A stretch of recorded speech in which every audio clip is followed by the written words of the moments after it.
Assalamualaikum warahmatullahi wabarakatuh.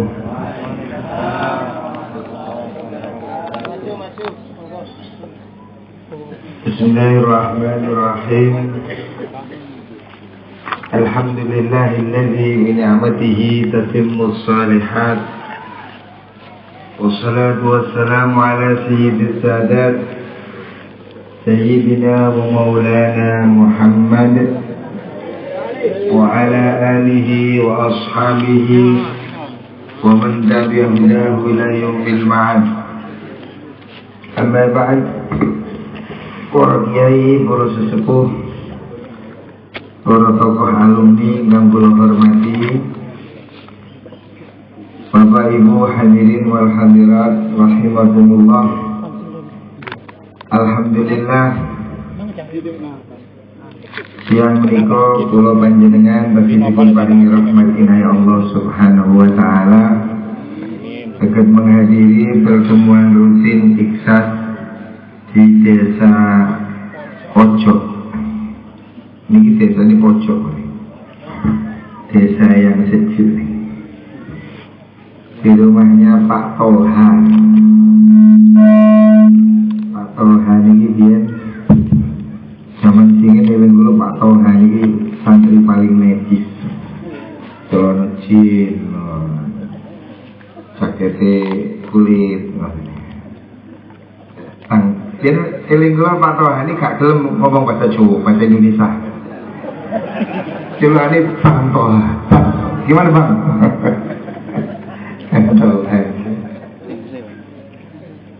Alhamdulillah para rawuh, para alumni yang kula hormati, siang menika kula panjenengan saged derek ngaos nerusaken rutinan Iksas ngaos kitab Hujjah Ahli Sunnah wal Jamaah. Tapi tak delok kok ana sing nggawa kitab. Oh. Enten sing tekan. Oh enten. Ibu-ibu enten sing betul.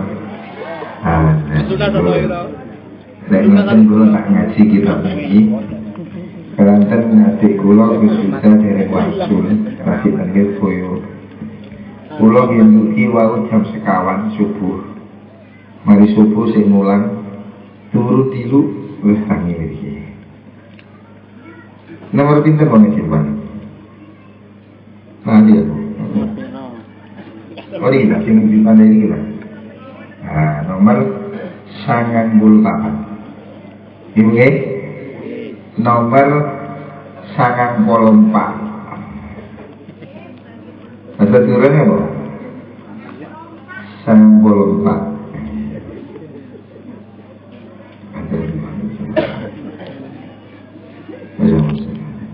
Allahumma adil haqqa. Al-Fatihah.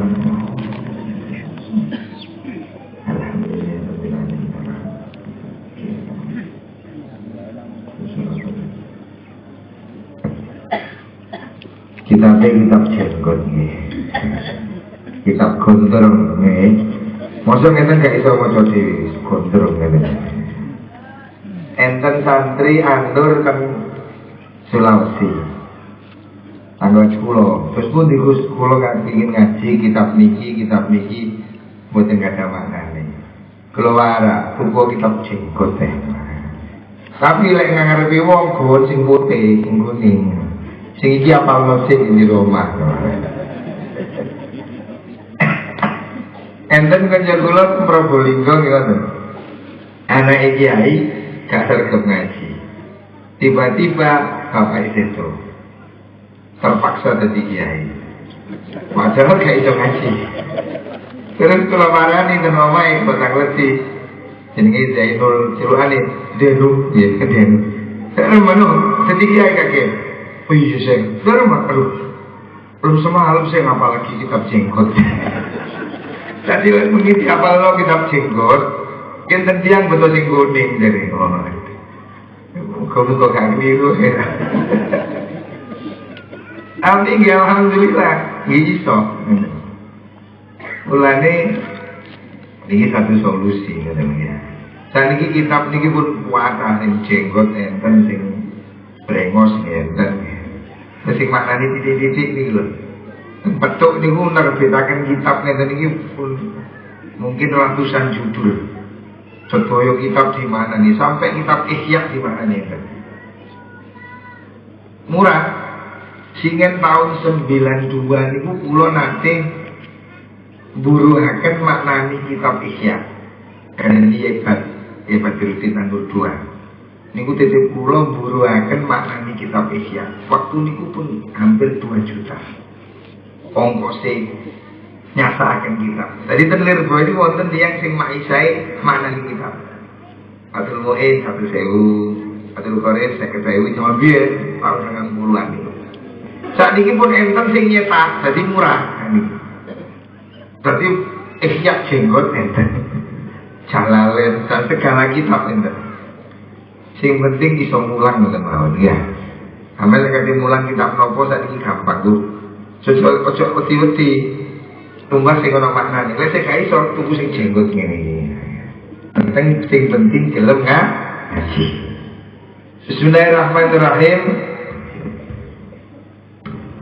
Qala Syekh rahimahullah, niki dawuh Syekh Ali. Maksudnya Syekh Ali Maksum.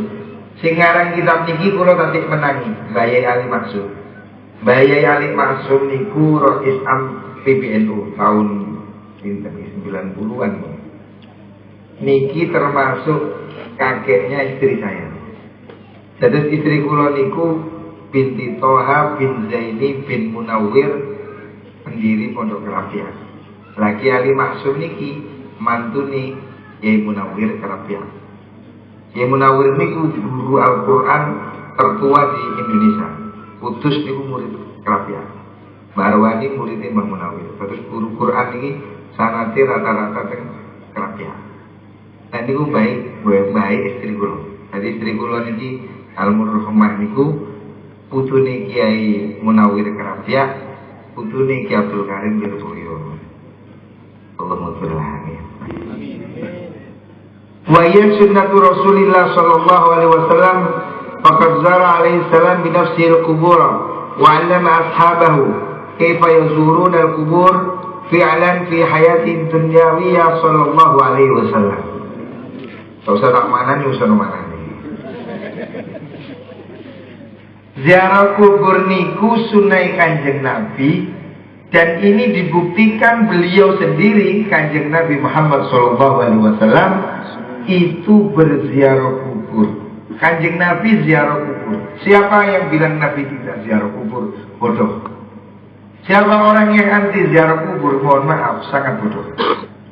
Karena Rasulullah SAW juga melakukan ziarah kubur. Kanjeng Nabi itu ziarah ke makam Baqi, Kanjeng Nabi ziarah ke makam Uhud, dan ini hadisnya sahih.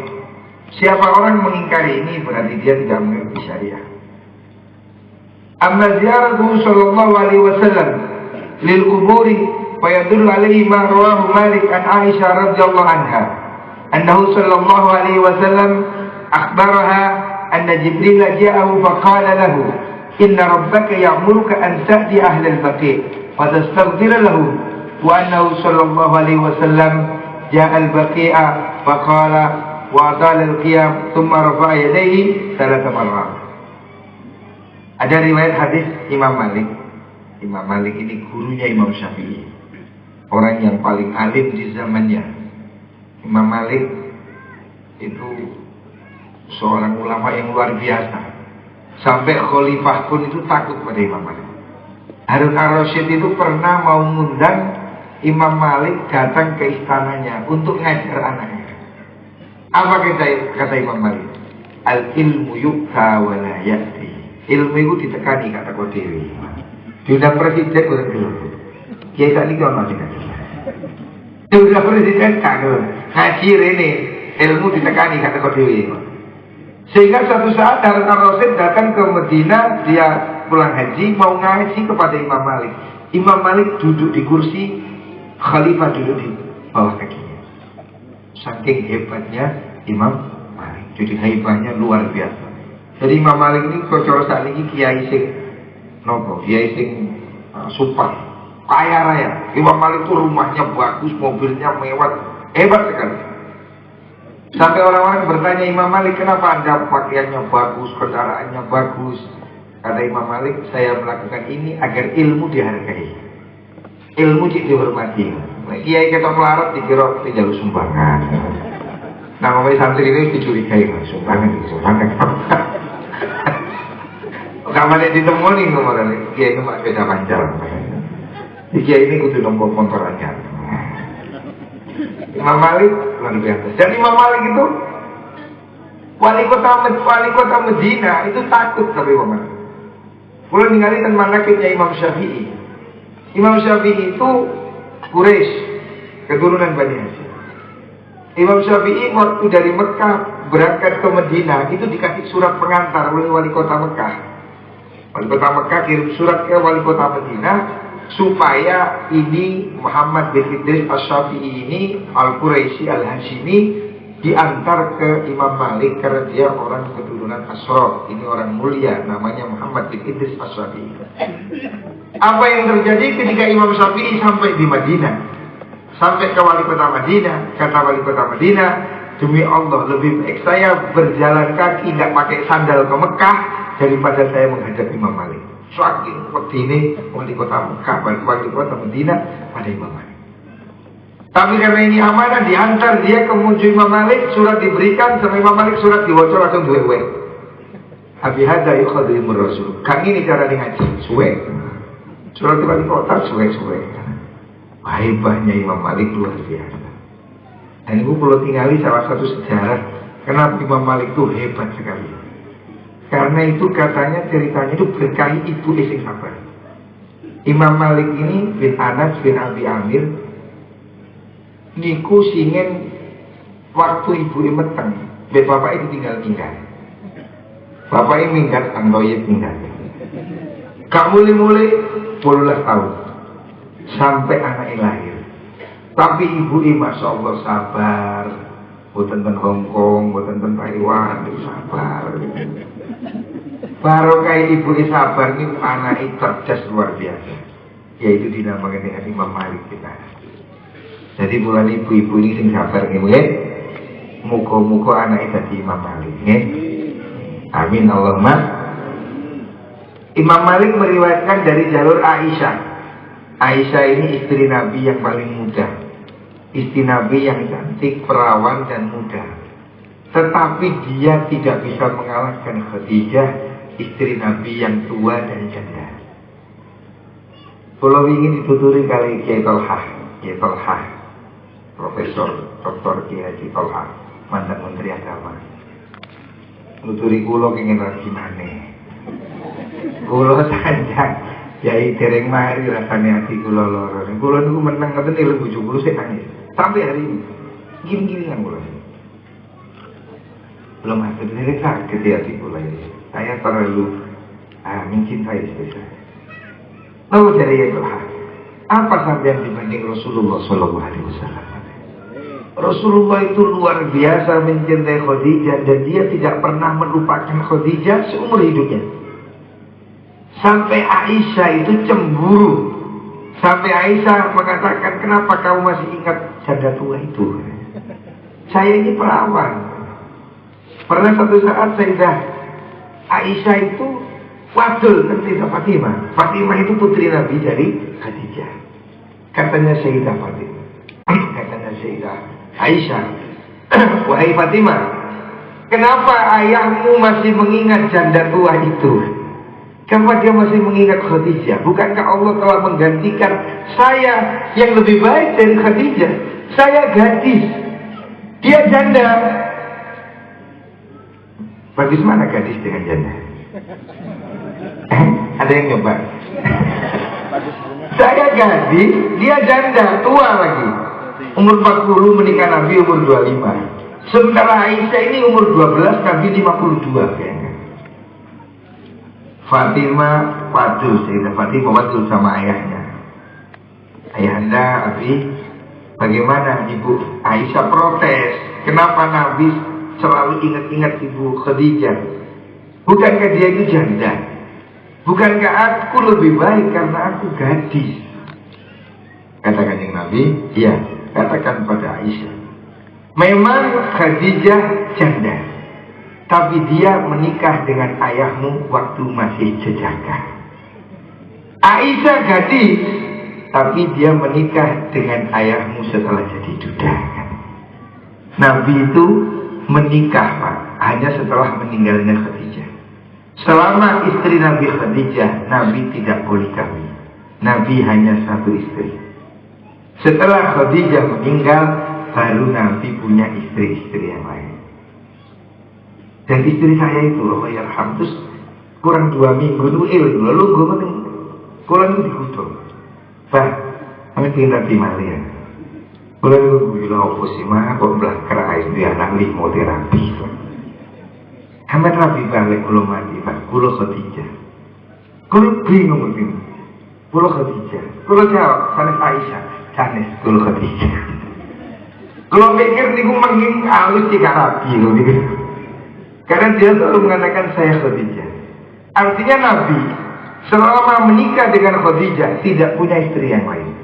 Nabi hanya menikah dengan satu wanita, Khadijah. Setelah Khadijah meninggal, baru Nabi menikah. Kalau memang Nabi suka perempuan, kenapa menikah setelah 50 tahun? Wis tuwek, wis kesel, wis coro sakniki Pak Masrif kuat Nabi mana?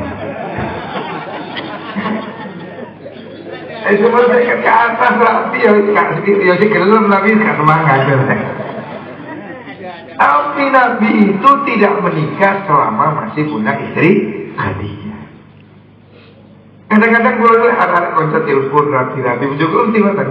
Apa Pak? Ibu guyon Nabi. Buat tenang. Kulo Khadijah, Pak. Kulo Khadijah. Dia selalu mengatakan dirinya Khadijah. Dan Masya Allah, ini perlu terkenang. Dia memang Khadijah. Bagi hidup saya, luar biasa. Lah Sayyidah Aisyah itu yang cantik, yang perawan tidak bisa kalahkan Khadijah. Kanjeng Nabi itu kalau ada tamu, temannya Khadijah dihormati. Sampai sering Sayyidah Aisyah itu protes. Iki apa? Kok dihormati wong tuwek elek-elek ini? Gawe Kanjeng Nabi, ini adalah teman-teman Khadijah. Sampai kalau Nabi itu menyembelih kurban atau menyembelih hewan hadiah, itu sing didisiaken niku bowek borondo teman-teman Khadijah. Saking cintanya Nabi pada Sayyidah Khadijah. Dan kalau kula tak ceritakan jalan untuk waktu gawat iki sapa? Mari ono Aisyah, Hafsah, ngono wah. Itu pasti lain nih gue. Ceritanya bojoku kok bicara kok guyu. Waduh. Teman-teman itu Aisyah terus Hafsah, terus Ruqayyah, waduh, coba. Ini tuh, nomor berapa? Tangan bulu 5. Kanjeng Nabi dawuh melalui riwayat dari Sayyidah Aisyah. Kenapa sih Nabi itu banyak punya istri? Karena Nabi ingin memberi taklim kepada perempuan-perempuan. Sebab yang wedok niku kate takon pengajian umum niku malu. Karena itulah Nabi punya banyak istri ini sebagai perantara Nabi mulangi tiang-tiang niku. Di samping untuk dakwah, karena istri Nabi ini dari berbagai suku. Cara mriki ana sing Durung, Ambon, Jawa, Sunda, sehingga mereka menjadi perantara berkat kepada kabilah-kabilah yang lain. Nah, istri-istri Nabi itu menjadi mu'allimah, menjadi guru-guru perempuan. Salah satu contoh tentang ini, bahwa Kanjeng Nabi dawuh datang Sayyidah Aisyah istrinya, Inna rabbaka ya'murka. Jibril datang kepada Nabi. Kemudian Jibril berkata, Inna rabbaka ya'murka an ta'tiya 'alal baqi' fatastaghfir lahu. Malaikat Jibril turun membawa wahyu kepada Nabi Muhammad SAW. Dan dia mengatakan bahwa Allah memerintahkan padamu wahai Muhammad supaya kamu ziarah ke makam Baqi. Makam Baqi itu makam di samping Masjid Kanjeng Nabi. Ente sing pun ati Baqi. Muga-muga kata rezeki sampai terbagi. Amin Allahumma. Jadi pesarian Baqi itu sekarang posisinya pas di samping masjid, karena masjidnya diperluas. Masjid ini luas. Nah sekarang posisinya dekat masjid sini ke Seterusnya. Jadi Nabi diperintah oleh Allah ziarah pada kuburan Baqi. Wa annahu sallallahu alaihi wasallam ja'a al-Baqi'a faqala wa aqala al-qiyam thumma rafa'a yadayhi salasa marat. Kemudian Nabi datang ke Baqi, berdiri di situ, lama Nabi ziarah di situ, mengangkat tangannya 3 kali. Artinya Nabi berdoa di makam Baqi. Wa annaha radhiyallahu anha qalat lahu kaifa aqulu lahum. Sayyidah Aisyah tanya kepada Nabi, saya ngomong apa kalau di kuburan itu, saya baca apa? Faqala quli assalamu alaikum ahlal diyar minal mu'minin wal muslimin. Katakan wahai Aisyah, kalau kamu ke makam Baqi, kalau kamu ziarah kubur, katakan, ucapkan assalamu alaikum ahlal diyar. Assalamu alaikum. Ini coba sampai pahami. Kenapa Nabi mengajarkan assalamu alaikum? Assalamu alaikum itu artinya salam kepadamu. Mu artinya orang yang diomongi ada atau tidak ada? Kalau kepadanya, umpamanya salam nang Pak Bupati, salam kepadanya. Tapi kalau kepada kamu, assalamu alaikum. Nabi menghitopi ahli kubur dengan assalamu alaikum. Coba perhatikan. Artinya Nabi menyatakan bahwa orang yang dikubur ini ada, mendengar. Paham Ibu? Buktinya Nabi menyuruh salam dengan ucapan assalamu alaikum. Kalau dia itu tidak ada, mestinya assalamu alaihim. Salam untuk mereka. Kalau yang dikubur ini tidak ada, ternyata yang dikubur ini ada semua. Kita percaya orang di dalam kubur ini melihat kita. Panjenengan sowan dan Bayi Anwar tahu kalau kita datang, itu tahu. Bayi Anwar mendengar apa yang kita baca. Karena itu Nabi menyuruh salamnya dengan assalamu alaikum. Kalau yang dikubur itu tidak ada, untuk apa assalamualaikum?